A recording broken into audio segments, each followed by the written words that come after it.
Welcome back to another episode of Harmonious at Lunch, the show that fuels your business success.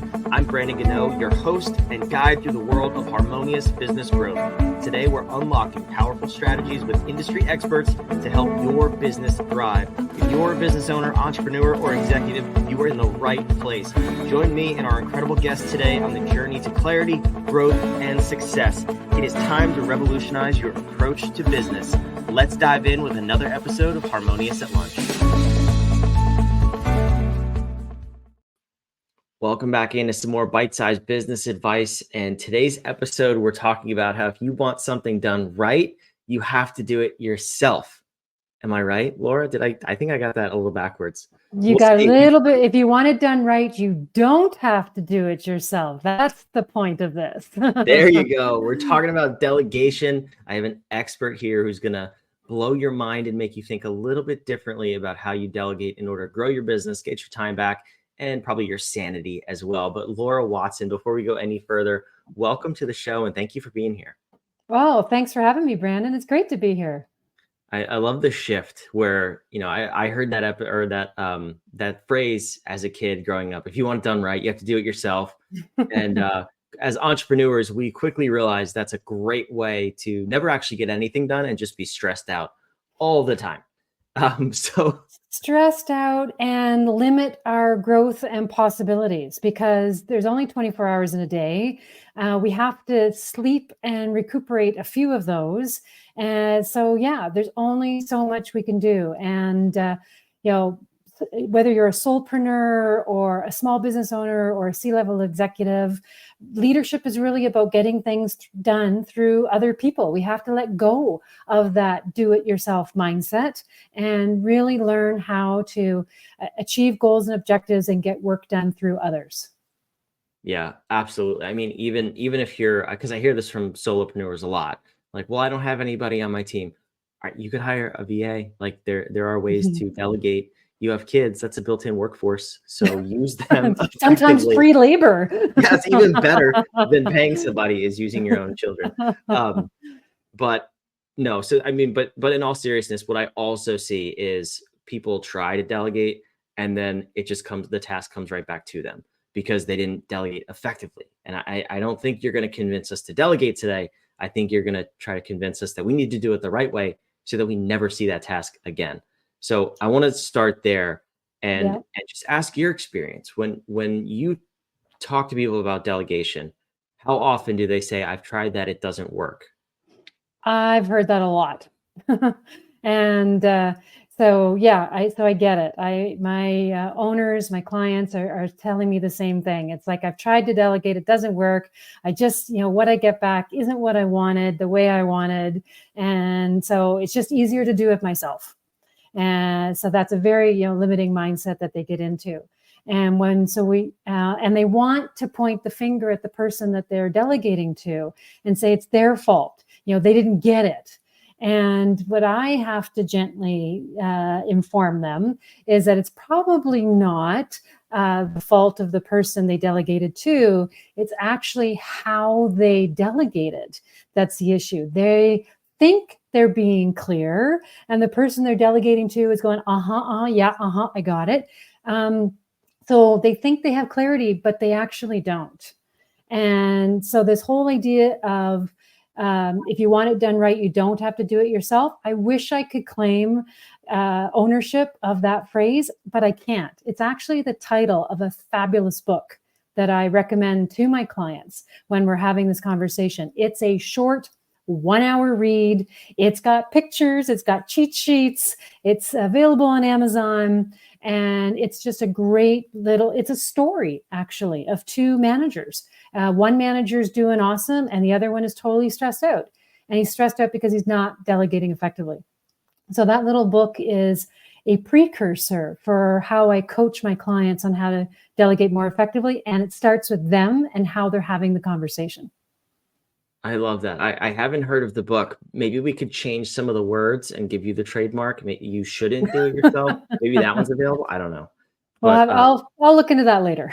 Yeah. No, I love the concept though. I think this is phenomenal. So once you get through to them that, okay, maybe we're not doing it the right way, the most effective way, maybe there isn't enough clarity or instruction, whatever it may be, then what do we have to do? Because obviously that could be a hard pill to swallow for some people. And then there's more work to be done, which is even worse, because then we have to, okay, either build a process or get more specific, more clear. How do we then approach delegation the right way? It really is about the clarity and I'm going to say confirmation of your communication. So if you're delegate, and then it gets into the topic of levels of authority when you're delegating. So for example, sometimes you're delegating just a task. I need you to do X, and there's a very sort of low level of authority versus I'm delegating a project. And then their project might have a higher level of authority where you're there's budgets attached to it, there's accountability attached to it, and a number of steps, and even the person you're delegating to might be delegating to others. So there's a level of authority to be clear about when we're delegating so that the person knows how far they can go with something. But then one of the most important and easiest skills that someone can integrate immediately when they're delegating is the skill of active listening. And active listening is about having people paraphrase back to us their understanding of our communication. So I have a lot of leaders when they're delegating, they ask their people, do you understand? Do you get it? And that's when they're nodding and saying, yeah, because they don't want to look silly or unknowledgeable in front of their boss. So of course they're going to nod and say, and then leave their office and like, what was that?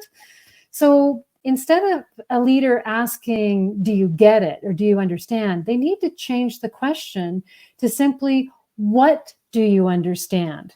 What are you hearing me communicate? And then the person that they're having the conversation with has an opportunity to share, to reflect back. Here's my understanding of what you want me to do, or here's my understanding of the project. And that's when the leader has an opportunity to really hear, does this person get it? Or did they as a leader miss something in their delegation? So now they can revisit it and communicate again. Or does this person truly not get it the way they need to get it? And that gives the leader an opportunity to re-communicate what needs to happen and what the parameters are.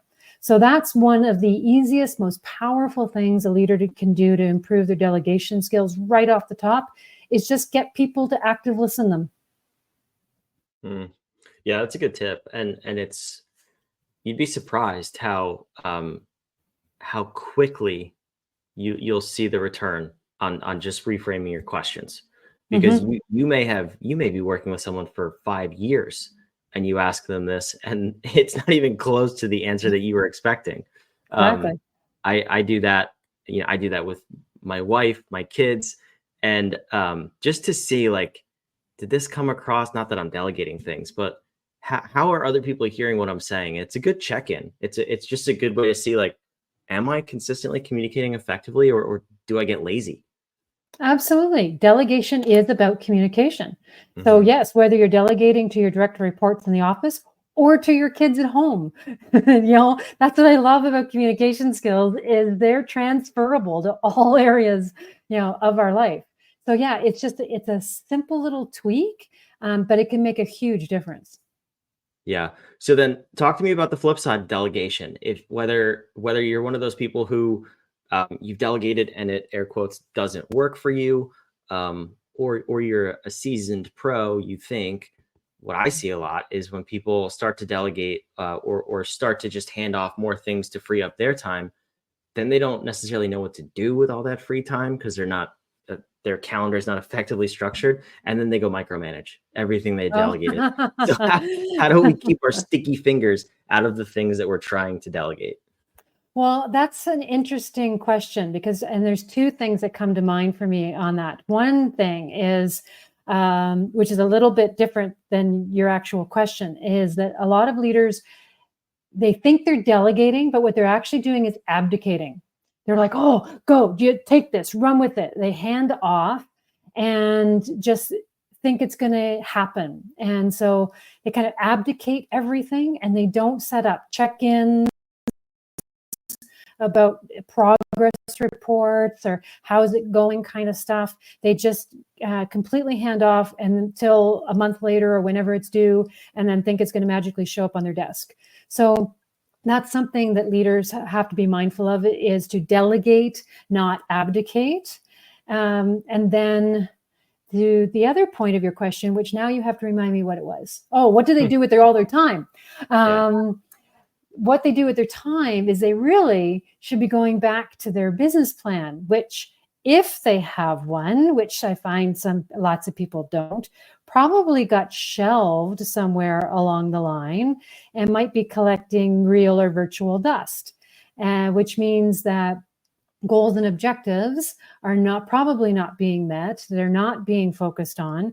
So, if that magical thing happens where they actually have time freed up in their day, instead of, micromanaging, they should be revisiting their business plan, their goals and objectives, and reprioritizing what's going on, getting on top of those things again, so that then they can either jump in for whatever is most important for them to do because it's the high value use of their time, or be planning things out so that, again, they can delegate to others to keep those goals moving forward. Yeah, I love that. And what about the building of systems and processes so that something that's delegated once doesn't have to be retrained 7 other times if it's redelegated? And I'm thinking, because that's some things that business owners will tell me about as pushback is, well, I don't have a process built around that, so I can't delegate it yet. And I always tell them, first of all, you can train that person and they could build the process. You don't have to be the one doing it. But talk to me about that, because it's one thing to just delegate something 1 or 2 times, and then that person has the same head knowledge as you, just as ineffective. And it's another thing to actually build a business and a structure that can scale. How do you help people walk through that process? Yeah, if you're going to scale, and that's all about succession planning and maybe even selling your business down the road, then your business has to be documented. And you don't necessarily have to document it yourself, but you do have to have systems and processes in place that need documentation. So yes, I like your strategy, and I follow it with my clients as they have someone learning a particular process or executing on a particular process, have that person document it. And so that and then at least you've got a beginning point. You've got something on paper that can then be reviewed and discussed, tweaked, finessed, and over time, you have a series of processes built. It really is rooted in Michael Gerber's work from eMyth, where he talks about you have to systematize your business if you're going to scale it. The only problem I found with eMyth is that they talk about what to do, but they don't talk about how to do it, which is why I've fallen in love recently with a book called Traction. And because Traction is kind of eMyth on steroids. It doesn't just talk about what to do, it talks about how to do, whether it's your business plan, whether it's your processes, whether it's your people, your data collection. Traction is a phenomenal resource and their website has all kinds of free tools, which I have definitely integrated into my coaching and use with my clients. And when we actually put these tools into practice, I find that my clients are meeting or exceeding their goals every quarter. So the tools work if you use them. Yeah, that's the whole thing too. I mean, people want to buy a book and read it and try it and then say it doesn't work, or buy a program, buy a course and say, it didn't work for me. Well, did you do what it said to do? It's better than doing nothing for sure. But yeah, I actually, the eMyth changed my perspective on that a number of years ago when I first read it. I want to say I first read it in college. And I was running another business at the time, and I looked around and I was like, wow, if any one of these key people were to be sick for a day, or leave on short notice or no notice, like that department or division would be set up for failure, at best in some cases. So the how is most important, and there's a million resources out there. I just to be consistent, I have publicly hated on EOS and Traction. on this show because we have cleaned up their mess as consultants on several occasions. So I will be consistent with that. But I always do say it's better than nothing. If you don't have any of this in your business, that is a phenomenal resource. But Laura, like you're saying, it's the actual intention behind what you're doing that matters most. And the intention, I think, is clear from the beginning of this episode. Get things off your plate so that they can free you to do what you're best suited to be doing. And that you should look through that lens for every single human being in your business. What is every person Absolutely. best You know, suited owners, managers need to really think about what is the best and highest use of their time. Yeah. And right. And be doing that because there are certain things that they are best at. So definitely they need to do what they are best at and delegate the rest, whether that means hiring like a VA, like you spoke about in the beginning, someone on a temporary basis or part-time basis until they can get a little more traction and grow, right? But yeah, there's so many resources available, even on a part-time basis, so that people can outsource and get the tasks off their desk, off to other people, so that, and those people will probably actually end up doing them better. And so that the owner can really stay focused on what they do best. Yeah, I'll tell you what, the name of the book, spot on, traction. It's such a great word. But yes, what you're saying is so true. It always works out that the person you delegate it to does it better than you in a very short period of time, which is our biggest fear when delegating is, well, they're not going to do it as well as I will. No, not the first time, because the first time you did it, aren't doing it the same way Had you to do learn it it as well. Absolutely. Exactly. Yes. And however, with the owners already learned it, they now they can give additional direction. They can set better parameters and expectations of the task or the item that's being delegated. So they're more likely to get back, what they asked for, especially if they've confirmed and been clear with their communication in the first place. Yeah, absolutely. Laura, this has been a phenomenal conversation, and thank you so much for coming. But where can the listener learn more about you and everything you've got going on? Yeah, great question. So I've got a website, pretty easy to find, venturecoaching.ca. And there's a free tab on the website. I've got all kinds of free ebook downloads that talk about communication, how to give feedback effectively, how to delegate. So a bit of marketing, sales, and even a business planning tool. So lots of freebies on the website.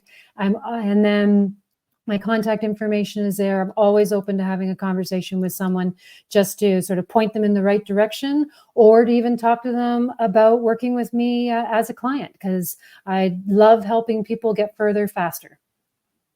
I love it. This is so fantastic. If you couldn't tell, yes, Laura is from Canada, so don't mess that up. It's venturecoaching.ca. Wherever you're watching or listening, it's down in the show notes. Go check out those resources. I love it. Laura, thank you so much for being here. And I just realized we also have the same wall color. If you're listening, oh, we do. Well, Laura, thank you for being here. This is a great episode. My pleasure. Thanks so much for having me. I hope your listeners got some value today. Thank you. And for those of you watching, listening, wherever you are, if you're listening, come on to YouTube. You can see that our walls are the same color. Otherwise, make sure you just subscribe on whatever platform you're on. We love putting these episodes out 5 days a week with the goal of helping you build a more harmonious business and life. Let's simplify your business so that it doesn't destroy your life, right? We'll see you on tomorrow's episode of Harmonious at Lunch.